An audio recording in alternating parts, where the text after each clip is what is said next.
Viva, viva la revolución, viva, viva Francia de la Pol. È giusto partire proprio da questa domanda: alla fine il falangismo fu il fascismo spagnolo o no? O magari fu qualcosa di simile sotto determinati punti di vista, ma molto molto diverso sotto altrettanti punti di vista? Tutti conosciamo la dittatura spagnola di Francisco Franco, il caudillo di Spagna. La Spagna franchista però fu solamente una banale e noiosissima dittatura militare che provava a imitare quanto successo in Italia, Germania e Portogallo. Nulla a che vedere con l'incredibile fucina di idee che precedettero la guerra civile, da destra a sinistra, passando per gli estremismi fino a chi si collocava al di fuori del gioco parlamentare. Oggi approfondiamo la Spagna in preda a cambiamenti radicali, guerre e rivoluzioni dietro l'angolo. Esploriamo la figura di José Antonio Primo de Rivera e la sua creazione, il falangismo. La nostra storia inizia nel 1898. Sì, lo so, sono partito da parecchio indietro, ma fidatevi, serve. Questo è l'anno in cui la Spagna perde la guerra ispano-americana contro, ovviamente, gli Stati Uniti. Oltre a perdere la guerra, la Spagna perde due cose: in primis la stragrande maggioranza della flotta. Per carità, la flotta spagnola era già stata sconfitta in precedenza alle volte, tuttavia questa volta viene praticamente annientata e anche in futuro non tornerà più quella di prima. Questo perché non ci sarebbe neanche più stato il bisogno di ambire ad avere una flotta gigante e quindi essere talassocrazia e governare gli oceani, perché la seconda cosa che perde la Spagna in quella guerra è il suo status di impero. Perdendo Porto Rico e Cuba, la Spagna perdeva ufficialmente i suoi ultimi avamposti oltreoceano, dovendo limitarsi a tornare a occuparsi di questioni interne, non avendo più colonie da gestire. Vero, rimaneva qualcosa in Africa, ma la percezione che l'Europa aveva dei territori africani era diverso da quello dei territori del Nuovo Mondo. Oltreoceano ci sono le Americhe, c'è il futuro, ci sono le opportunità e c'è il prestigio. Sotto in Africa è semplicemente dove prendiamo il materiale che ci serve. Per ragioni territoriali, quindi, e anche molto più pratiche, la Spagna subisce una specie di involuzione, passando da impero a semplice nazione. Con la perdita dell'impero, l'inizio del nuovo secolo fu abbastanza difficile da gestire per la corona spagnola. Non solo si lamentava una debolezza interna, ma ci si accorse di come la Spagna fosse parecchio indietro rispetto alle altre potenze europee, sotto il punto di vista militare, economico, tecnologico e via dicendo. Questa debolezza fu ulteriormente amplificata, come accade in ogni epoca, dalle novità. Le novità del Novecento le potete immaginare: il secolo del socialismo, delle masse popolari e delle rivolte agrarie. Come se non bastasse, nel 1909 la Spagna si trovò coinvolta in un altro conflitto appena sotto casa. Quindi, signori, abbiamo perso tutto il nostro impero. Vi ricordate le vecchie rivendicazioni che avevamo sul Marocco, eccetera eccetera? Ecco, mi sembra il momento di farle valere, dato che non c'è rimasto più nulla. Io ve l'ho messa a sorridere, ma concentriamoci un attimo su questo punto. La Spagna aveva da secoli una mentalità imperiale ed improvviso aveva perso tutto. Questo vuol dire che in Spagna in quel periodo c'era tutta una generazione di persone che era nata come i loro nonni e come i loro padri nel glorioso impero spagnolo, e mentre cresceva si sente dire la notizia che non siamo più impero. È ovvio che quindi qualcosa non torna, perché questo singolo evento non può competere contro secoli di narrazione imperiale, sembra quasi un errore. È del tutto naturale quindi, anche nonostante le incredibili difficoltà in primis economiche, che nel 1909 la Spagna comunque ambisca ad ampliare ancora i suoi domini. La guerra del Rif viene solitamente indicata negli anni 20-26, gli episodi precedenti sono considerati un qualcosa a parte. È giusto dire che però tutti questi conflitti fanno parte di un'unica narrazione diluita nel corso dei decenni, di un sacco di questioni interne non risolte.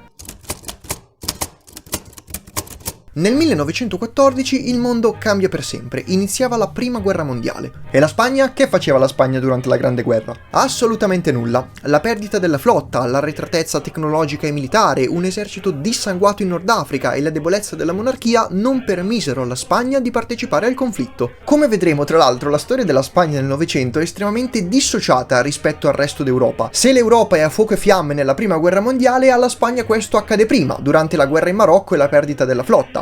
Se l'Europa è a fuoco e fiamme durante la seconda guerra mondiale, alla Spagna questo accade prima, durante la guerra civile. Niente dopoguerra quindi, niente reduci arrabbiati, niente società che non li sa reintegrare, niente semi del fascismo quindi. Però, questo va detto, una sempre più grande paura del pericolo rosso e dell'anarchia. Intanto il fronte marocchino si consolidò. Dal 1914 al 1919 l'intero esercito spagnolo rimase fermo e in balia degli attacchi marocchini. Il tutto perché si era in posizione di stallo per via della prima guerra mondiale, perché metti caso che succede qualcosa e bisogna intervenire, nel mentre però i soldati morivano. Eccoli i semi che stavamo cercando, semplicemente provengono tutti da fonti diverse. Soldati che muoiono e sono scontenti ce li abbiamo, frustrazione e rabbia per la classe dirigente c'è, sfiducia nei comandi incompetenti c'è, instabilità nel paese ce l'abbiamo, in Italia c'era stata la settimana rossa, qui abbiamo avuto, guarda un po', la settimana tragica, agitazioni politiche, pericolo rosso, secessionismo, insomma c'è tutto quanto. Chi manca? Ovviamente l'uomo del momento. Se in Italia Benito Andrea Amilcare fu in grado di intercettare il sentimento della popolazione e di tradurlo in chiave politica, in Spagna questo accade con una giunta militare che culminò con il colpo di stato di Primo de Rivera. No, non il tizio della copertina, ma suo padre, Miguel Primo de Rivera. Il capitano generale Miguel Primo de Rivera era un militare molto apprezzato, rispettato e carismatico. Fu lui il volto del colpo di stato, ispiratosi a quanto successo in Italia. Nel 1923 in Spagna si verifica la stessa cosa. De Rivera insorge e dall'altra parte il re accetta l'insurrezione. L'alternativa è l'instabilità e l'ingovernabilità. Il primo atto ufficiale di Miguel Primo de Rivera fu quello di ritirare i soldati. Ma come, un militare, un generale, ora dittatore, il classico prototipo di persona che fa la guerra a destra e a sinistra e come prima cosa mi ritira i soldati? Eh sì, perché Miguel Primo de Rivera non è stato solamente un dittatore, ma è stato, consciamente o inconsciamente, il volto del cambiamento e della transizione spagnola da impero a semplice nazione. Non è più il momento di espandersi, è semplicemente il momento di guardare dentro. Infatti, in parallelo al cessate il fuoco in Marocco, vi fu anche una crescita economica in Spagna, seguita dalle tanto attese innovazioni tecnologiche e via dicendo. Nonostante tutto, però, continuarono le forti spinte secessioniste e rivoltose, specie in quei territori meno integrati della Spagna, come per esempio la Catalogna, le Asturie, i Paesi Baschi e via dicendo. Ma com'è possibile? Ok, capisco prima che eravamo in crisi nera, è quasi normale che qualcuno voglia ribellarsi e addirittura staccarsi, ma ora abbiamo la ripresa economica. Ma è presto detto, perché semplicemente il gioco non vale più la candela ora. Dovete seguirmi perché è un discorso estremamente complicato. Ecco, la Spagna, per come la intendiamo e conosciamo noi, non esiste e non è mai esistita. Quella che noi oggi chiamiamo Spagna è un territorio che si è unificato con matrimoni e guerriglie interne. Il nucleo della Spagna, come la intendiamo noi, nasce nel 1469 con l'unificazione delle corone di Aragona e di Castiglia, quando Isabella di Castiglia e Ferdinando d'Aragona si uniscono in matrimonio. Anche se i due hanno unificato il territorio però con un matrimonio, quindi su carta, hai voglia a far digerire la cosa alle popolazioni, specialmente le popolazioni al di fuori dei territori di Castiglia e Aragona che sarebbero poi state assoggettate a questa nuova Spagna. Questa nuova Spagna fu quella che grazie al viaggio di Colombo si sarebbe poi appropriata di molti territori oltreoceano. Però per questa nuova Spagna, quindi Aragona e Castiglia, non fa differenza assoggettare un territorio qua piuttosto che là. Non c'è differenza tra argentini e cubani piuttosto che Paesi Baschi e Asturie. Alla fine si tratta sempre di espandere i propri domini e integrarli nel nostro impero. Le popolazioni assoggettate poi nascono con mentalità imperiale già nel giro di 1 o 2 generazioni, per esempio i catalani. Noi siamo i catalani e facciamo parte dell'impero spagnolo. Non c'è troppa differenza fra noi, le Asturie, piuttosto che Cuba, gli argentini, chi si trova oltreoceano. Insomma, ciò che conta è l'unità, ciò che conta è la gloria del nostro impero. Certo, poi il nostro impero è governato dalla corona di Castiglia, di Aragona, da quelli là, però fa niente, dai. Come detto però nel 1898 l'impero cessa di esistere, quindi da lì il passo è brevissimo. Bene, avete perso tutto, a questo punto ci stacchiamo anche noi. Il gioco non vale più la candela, ciao! Certo, sono passati secoli, ora siamo nel Novecento. Apriamo un po' il libro politico del Novecento e vediamo qual è la politica migliore per staccarsi. Allora, vediamo un po'. Allora, la monarchia no, la repubblica no. Ah, beccato, il sindacalismo e l'anarchismo, perfetti per quello che vogliamo fare noi, ovvero il secessionismo. Come per magia, quindi, ecco che le sinistre più radicali si insediarono per l'appunto, che novità, nei territori secessionisti. Ricordatevelo questo concetto, staccate e separate l'ideologia del momento, che è semplicemente figlia del suo tempo, con la psicologia collettiva dei popoli. Non è che se tutti alzano bandiera rossa, allora in quella bandiera rossa tutti vedono la stessa cosa. Semplicemente, molto spesso le popolazioni, senza neanche rendersene conto, adottano un certo ideale per perseguire i loro obiettivi. Siamo usciti un attimo dal contesto storico per entrare nell'ambito geopolitico, o meglio, la declinazione della geopolitica ideata da Dario Fabbri, ovvero la geopolitica umana. Se come me siete super interessati a questi argomenti, non posso fare altro che lasciarvi in descrizione il mio link Amazon per il libro di Dario Fabbri, Geopolitica umana. Lettura straordinaria nonché estremamente innovativa se paragonata soprattutto al nostro panorama trito a ritrito. Torniamo però alle cose che ci interessano a noi ora, i dittatori. I 7 anni di dittatura di Miguel I de Rivera quindi furono il volto del cambiamento spagnolo, cambiamento che fu bruscamente interrotto da un evento che tutti conosciamo, la crisi del 29. Anche la penisola iberica soffrì per la crisi, la debole ripresa non poté nulla contro una crisi mondiale. Nel 1930 quindi il generale non solo rinunciava ai suoi pieni poteri, ma la monarchia spagnola perse anche l'ultima occasione per consolidare ordine e stabilità, terminando così la sua epopea. Nasceva la Seconda Repubblica Spagnola. Prima di passare alla Seconda Repubblica però vediamo quanto il totalitarismo di Primo de Rivera fu diverso dagli altri europei, perché semplicemente era una dittatura apolitica, semplicemente militare. Anzi, la vera politica divenne la neutralità assoluta e fu difficile mantenerla, cercando di non scontentare nessuno tanto a destra quanto a sinistra.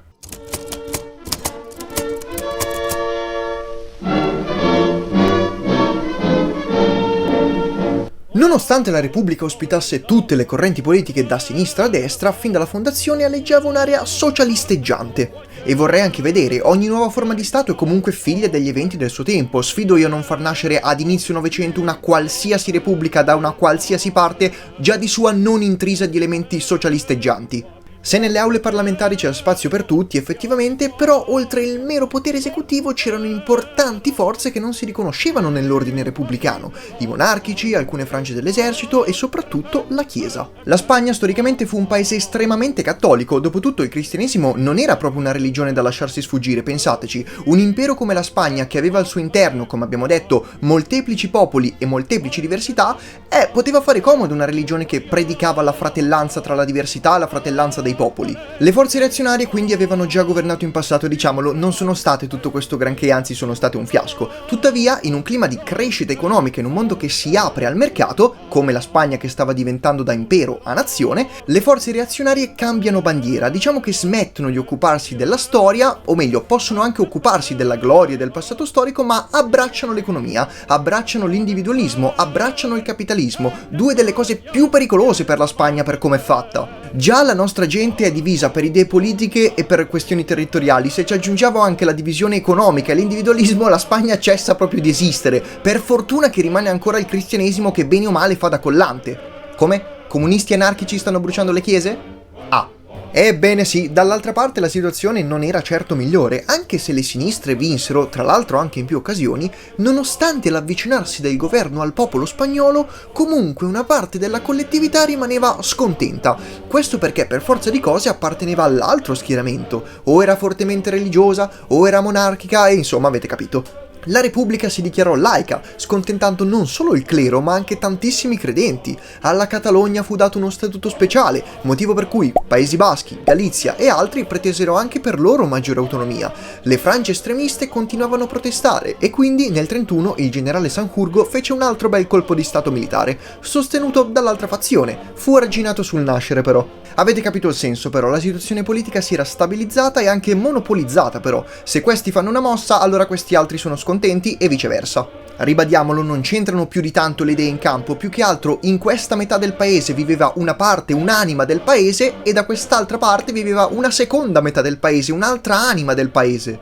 È in questo clima di crisi nera, riarmo reciproco e di una Spagna che si sta sfaldando che si affaccia alla scena politica un nuovo protagonista, la Falange.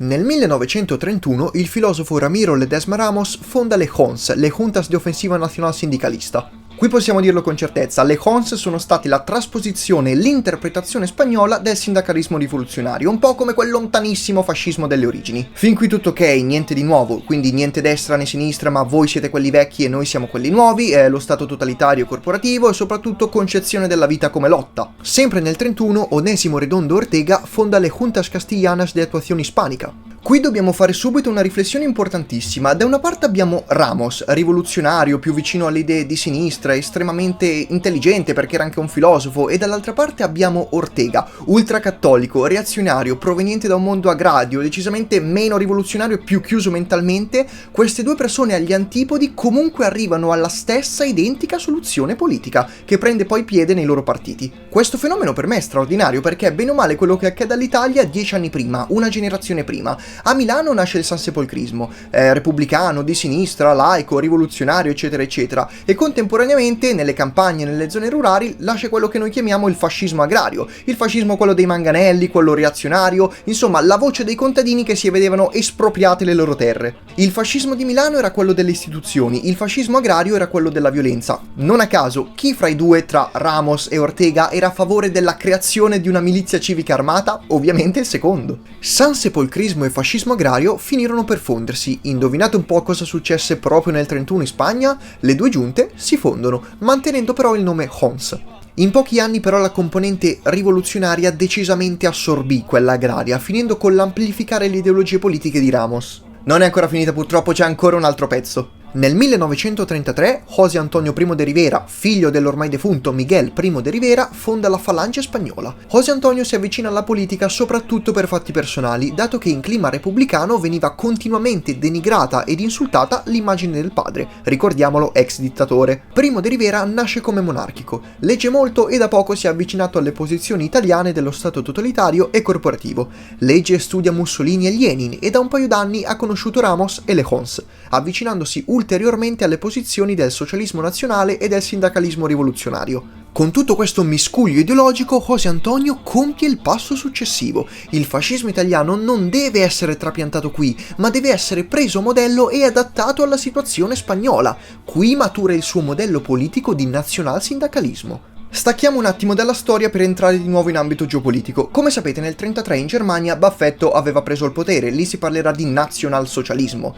Per quanto riguarda la struttura interna dei paesi, la Spagna e la Germania sono molto più simili di quanto non lo fossero la Spagna e l'Italia, nonostante la parentela linguistica, culturale, eccetera eccetera. Che se ne dica, l'Italia era già un paese unitario allora, a differenza della Spagna, come abbiamo visto, che era composta da Aragona, Castiglia, Galizia, le Asturie, eccetera eccetera. Decisamente quindi molto più vicina alla Germania, quella che è la Germania ancora oggi, ovvero direttamente erede della Confederazione, dove vivevano la Prussia, la realtà bavarese, la realtà westfaliana, eccetera eccetera. Non è un caso quindi che le due ideologie politiche nate negli anni 30 paventino e addirittura si contrassegnino con l'epiteto di nazional addirittura nel nome, da una parte nazionalsocialismo e dall'altra nazionalsindacalismo. In una concezione di Stato totalitario il potere può essere gestito in modo tale che, qualora ci fossero alcuni elementi secessionisti, questi possono essere totalmente inglobati all'interno, non c'è pericolo che questi se ne vadano. Come? Tornando a essere impero. Per tornare a essere impero, quindi, non è necessario avere il territorio oltreoceano o comunque il territorio là da gestire, basta qualcos'altro, basta avere un drappo sotto cui raccogliersi, una bandiera da alzare, un ideale da seguire. Parole dello stesso José I de Rivera, infatti: la Spagna è un destino. Non ci volle molto prima che l'antipartito di José Antonio e le Hons di Ramos, novità politica dell'epoca di matrice soreliana, si avvicinassero per poi fondersi. Nel 1934 nasce la FE della Hons, la Falange Spagnola della Junta de Ofensiva Nacional Sindicalista. Il miscuglio a questo punto lo conoscete: anticapitalismo, antimarxismo, sindacalismo rivoluzionario e promozione dello Stato corporativo con tanto di democrazia organica, più, dato che i numeri crescevano, l'adozione di alcune battaglie politiche decisamente meno ideologiche e più pratiche, come per esempio la nazionalizzazione delle banche e soprattutto una delle grandi battaglie delle sinistre, ovvero la riforma agraria, per contrastare il latifondismo e ridistribuire le terre ai lavoratori sottraendole ai proprietari dal clero. Questa falange è quella che si stabilizza, è quella che adotterà i suoi simboli definitivi, i suoi colori, le sue ideologie, anche i suoi slogan politici, eccetera eccetera, e soprattutto è quella falange che verrà plasmata anche attorno alla figura di José Antonio I de Rivera. Tant'è che lo stesso fondatore delle Hons, Ramos, verrà poi allontanato dal partito, anzi oserei dire espulso, per divergenza di idee. Nonostante qualche accenno l'abbiamo già fatto prima, solamente ora, conoscendo la terribile situazione spagnola e la breve storia della falange, possiamo discutere di idee e punti di riflessione.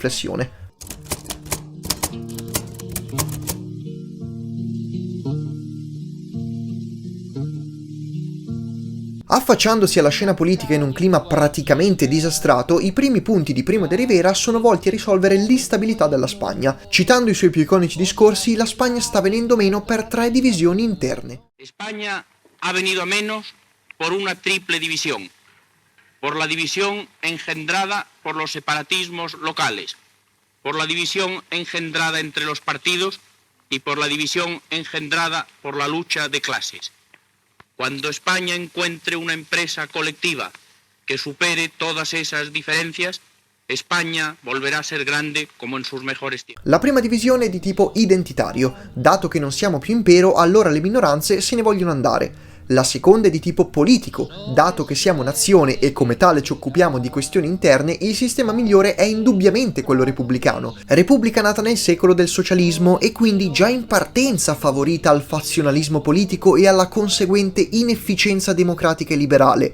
La terza spaccatura è di tipo sociale. La lotta di classe sta distruggendo l'unità dello Stato perché mette spagnoli contro altri spagnoli, già in lotta dal punto di vista identitario e politico e ora pure economico. Da queste tre spaccature l'idea di un qualcosa che vada oltre tutto questo. Serve un qualcosa di talmente diverso e talmente grande da arginare queste problematiche. Ricostruiamo da zero, torniamo indietro, dove si originano le problematiche prima elencate. Qui José Antonio muove direttamente critica al liberalismo, tornando quindi indietro alla concezione dello Stato moderno di Jean-Jacques Rousseau. La critica dice semplicemente: dal liberalismo sono nati due figli degeneri, ovvero in primis il capitalismo e più recente il socialismo. Molto spesso lo dimentichiamo perché siamo abituati a collocare il comunismo e comunque il socialismo là, nell'est, come qualcosa di lontano, quando in realtà è tutto nostro, è tutto nato qua. Se sono entrambi figli dello Stato liberale, allora per forza di cose condividono anche gli stessi identici difetti, semplicemente in forma diversa. Sentite direttamente le sue parole sul capitalismo. Cuando hablamos del capitalismo, ya lo sabéis todos, no hablamos de la propiedad. La propiedad privada es lo contrario del capitalismo. La propiedad es la proyección directa del hombre sobre sus cosas. Es un atributo elemental humano. El capitalismo ha ido sustituyendo esta propiedad del hombre por la propiedad del capital, del instrumento técnico de dominación económica. El capitalismo, mediante la competencia terrible y desigual del capital grande contra la propiedad pequeña, ha ido anulando el artesanado, la pequeña industria, la pequeña agricultura. Ha ido colocando todo y va colocándolo cada vez más en poder de los grandes trust, de los grandes grupos bancarios. Non ve l'aspettavate, scommetto che vi ho sorpreso, perché noi solitamente siamo abituati a mettere tutto insieme tra capitalismo e proprietà privata. Per noi i due sono sinonimi e spesso li usiamo anche come una patetica chiave anticomunista moderna che non serve a nulla. Cosa diciamo noi? Avete visto? Io ho guadagnato e coi miei soldi posso comprare, sono un proprietario. Invece adesso quest'uomo ci sta dicendo l'esatto contrario, ovvero che il capitalismo e la proprietà privata sono agli antipodi. Il sistema capitalista infatti va ad annullare la sana competizione perché gira che ti rigira, inevitabilmente il pesce grosso mangerà sempre il pesce piccolo, lo mangerà comprandolo ovviamente, e tra l'altro, oltre il danno anche la beffa, molto spesso il pesce grosso non è l'industria o l'impresa che offre il suo servizio, ma molto spesso è una banca, perché il potere d'acquisto di una banca e la sua possibilità economica è molto al di sopra di quella di una normalissima azienda. Allo stesso modo però c'è una critica anche al socialismo e al bolchevismo. El socialismo así entendido no ve en la historia sino un juego de resortes económicos. Lo espiritual se suprime. La religión es un opio del pueblo. La patria es un mito para explotar a los desgraciados. Todo eso dice el socialismo. No hay más que producción, organización económica. Así es que los obreros tienen que estrujar bien sus almas para que no quede dentro de ellas la menor gota de espiritualidad.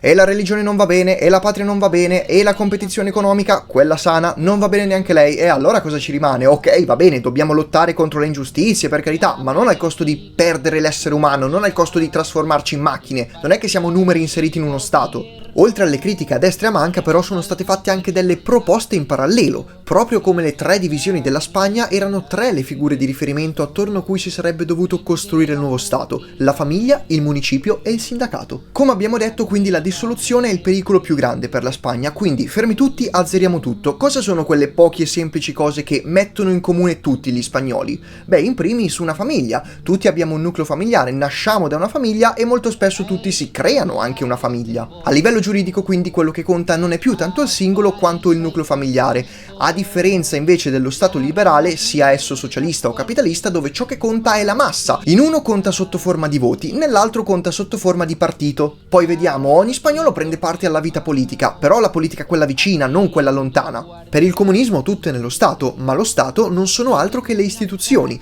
e i volti delle istituzioni sono là, lontani, un'elite decisa dall'alto. Uguale per la democrazia, eleggiamo il governo governo, ma tra noi e chi governa ne passa di acqua sotto i ponti. È il partito, è il Parlamento, è i ministri e alla fine sì, io ho votato per loro, ma con tutti questi passaggi che ci sono stati ormai non mi rispecchio già più in quelli che ho votato. Però ogni spagnolo ha una casa da qualche parte e molto spesso prende contatto con le realtà locali e non con il governo lontano. Paradossalmente quindi è più importante la piccola realtà comunale, è più importante il municipio piuttosto che il governo e il Parlamento. Inoltre, come dicevano i romani, dividi et impera. La Catalogna vuole la secessione? È un problema, ma se la Catalogna smette di avere voce parlamentare e noi frammentiamo la Catalogna in piccole realtà comunali, come anche per tutto il resto della Spagna, allora è più facile gestire le piccole realtà municipali, anzi non si avverte nemmeno il senso della divisione e della successiva secessione, tanto siamo tutti divisi. Ultimo e non meno importante, anzi, cosa è comune a tutti gli spagnoli? Semplice, tutti lavoriamo. Non vi mentirò, c'è chi è più povero, c'è chi è più ricco, è sempre stato così, è così e sarà sempre così. Quindi, piuttosto che scannarci a vicenda, perché non lavoriamo in un sistema dove tutto funziona, dove tutto è più o meno coeso? Da questo quindi la concezione dello Stato corporativo e la creazione dei sindacati, i suddetti sindacati che si occuperanno direttamente della gestione politica. Alla fine è inutile che il lavoratore si affidi a una persona esterna per occuparsi delle sue rivendicazioni, che si occupi lui stesso della vita politica e delle sue rivendicazioni.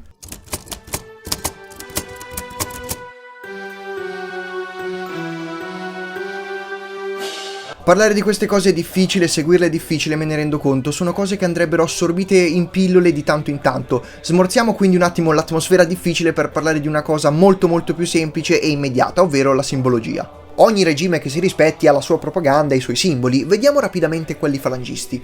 Mantenuti direttamente dalle Hons abbiamo los yugos y las flechas, il gioco e le frecce, simbolo antichissimo ripreso direttamente dagli storici re cattolici di Spagna. Simbolo di unità nazionale, le frecce erano 5 perché stavano a rappresentare i 5 antichi regni che andarono a creare la Spagna: Castiglia, Aragona, Navarra, Granada e León. Come sapete, questo simbolo fu poi stato messo su una bandiera rossa e nera, ripresa direttamente dall'anarchismo. Può sembrare stranissimo, addirittura agli antipodi, eppure, sotto determinati punti di vista, gli anarchici spagnoli della Senete Fai potevano essere accomunati ai falangisti. Se noi ci limitiamo alla mera e banale divisione politica destra-sinistra, allora gli anarchici e i falangisti sono agli antipodi, mi sembra ovvio. Se invece ragioniamo in questioni di status quo e di rivoluzione, comunque di cambiamento, allora anarchici e falangisti sono quelli accomunati, sono le vere novità dell'epoca. Dall'altra parte, che siano i repubblicani, che siano i nazionalisti, chi più, chi meno, sono già vecchi.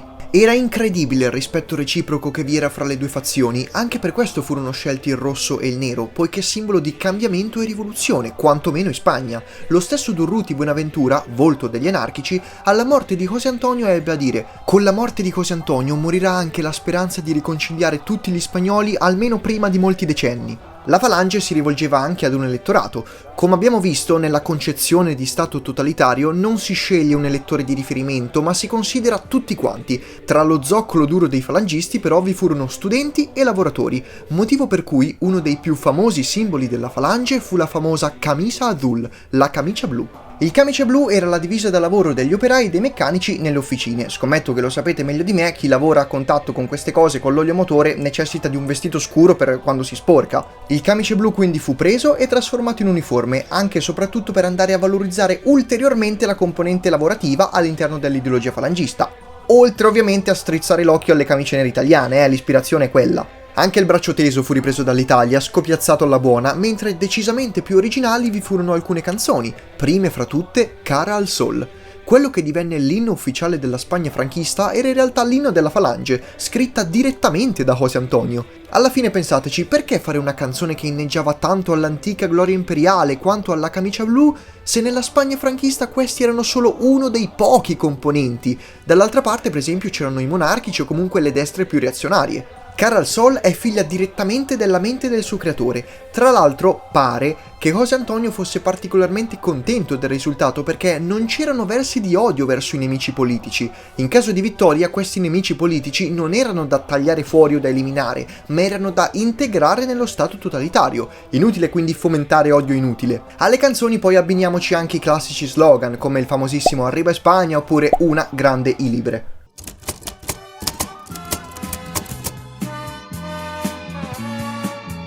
Il momento di massima espansione e massimo consenso per la Falange fu anche il momento della sua fine. È tra il 1934 e il 36 che la Falange riesce a entrare in Parlamento, che José Antonio viene eletto leader indiscusso del partito, che inizia la vera costruzione del culto della personalità. Notate tra l'altro quanto fu diversa la cosa da noi. Per esempio, in Italia al duce venne costruita attorno questa cosa del grande condottiero, in primis da figure come la Sarfatti e dopo negli anni 30 da Achille Starace e altri personaggi simili. Però a un occhio esterno tutto questo poteva sembrare la normalità più assoluta. Ah, ok, è così che si fa. José Antonio 10 anni dopo studia il fascismo italiano e vede questo. Ah, a quanto pare ci vuole un culto della personalità per far funzionare questo, ora lo scrivo anche su di me. In questo clima di tensioni la morsa repubblicana si fece molto più stretta, qui sì spinta davvero di più verso gli estremismi di sinistra. Risultato? Aumento della violenza politica, assassini di esponenti di spicco della classe dirigente, insomma le solite cose. È qui che la Falange viene messa fuori legge e José Antonio viene arrestato.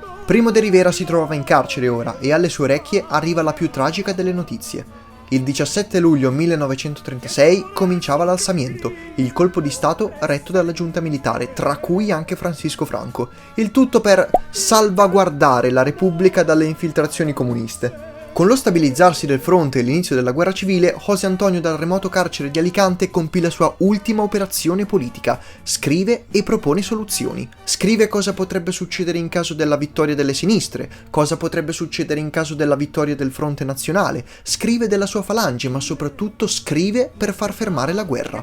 L'ultima proposta è la creazione di quello che noi in Italia chiameremmo il governo tecnico, oppure il governo di larghe intese, o semplicemente l'inciucio, ovvero un grandissimo governo composto dai più svariati elementi da sinistra a destra per cercare di tamponare la situazione e ovviamente mettere fine alla guerra civile, quanto più prima possibile. Ormai abbiamo capito il modo di pensare di José Antonio, no? Una vita a combattere i motivi per cui la Spagna si stava sfaldando e ora succede quanto di peggio possibile, ovvero una guerra civile fratricida. Ora gli spagnoli sono più divisi che mai, in confronto la secessione della Catalogna era uno scherzo. Il 20 novembre del 1936 José Antonio I de Rivera trovava la morte di fronte al plotone d'esecuzione. Con lui una manciata di falangisti e rechetecarlisti, a piangerlo i familiari e i compagni di partito. Con la morte del capo della Falange non ci volle molto prima che quest'ultima si sgretolasse o peggio, perdesse la sua identità. Da una parte sopravviveranno i più intransigenti sotto la voce di Manuel Edilla, il numero 2 della Falange. Peccato che proprio lui però sconterà il carcere fino a dopo la fine della guerra civile, fatto restare perché grande oppositore del nascente regime franchista. La maggioranza del partito invece venne assorbita e strumentalizzata dalla guerra, trasformandosi da movimento rivoluzionario a milizia armata agli ordini di Franco. Addirittura nel 1937, col decreto di unificazione, la Falange spagnola della Hons verrà sciolta e unificata con la Comunión Tradicionalista, il partito monarchico, dando vita alla FET della Hons, la Falange spagnola tradizionalista della Juntas de Ofensiva Nacional Sindicalista. Ovviamente rimaneva la Falange solamente nel nome e nei simboli. Capite bene quanto fu frammentato anche internamente il fronte nazionalista. Francisco Franco aveva mischiato i falangisti con i monarchici, due realtà agli antipodi praticamente. Addirittura all'interno del fronte nazionale, le forze reazionarie erano solite additare i falangisti con il nomignolo de Los Nosotros Rojos, ovvero i nostri rossi. No, non è nosotros, ma è Los Nuestros Rojos, scusate. Proprio perché c'era diffidenza all'inizio, non si capiva bene da che parte stavano, anzi alle volte sembravano più di là che di qua. La creazione di Primo de Rivera si trasformava in uno dei molteplici canali di consenso della dittatura franchista, dalla narrazione di Spagna come idea e come destino comune a una dittatura militare, repressiva addirittura nei confronti degli spagnoli non troppo spagnoli, come per esempio nei Paesi Baschi.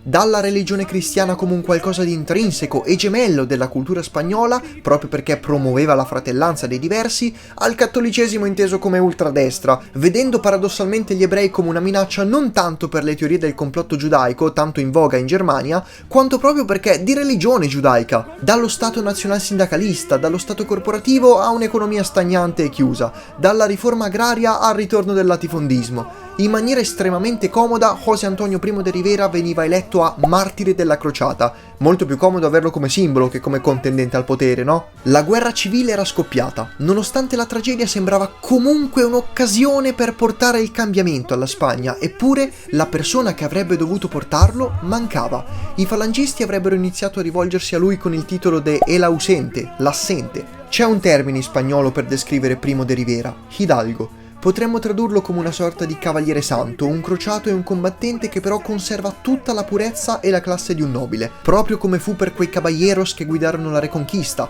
come fu per i conquistadores nel Nuovo Mondo, come fu per la Spagna imperiale. Bene, se il video vi è piaciuto io vi ricordo di iscrivervi al canale, di lasciare un like, un commento. Il falangismo è un argomento che sicuro tornerà, come in generale anche la guerra civile spagnola. Io è da 2 settimane che sto di tanto, ho il cervello in pappa, quindi io vi saluto e noi ci rivediamo in un prossimo video. Ciao!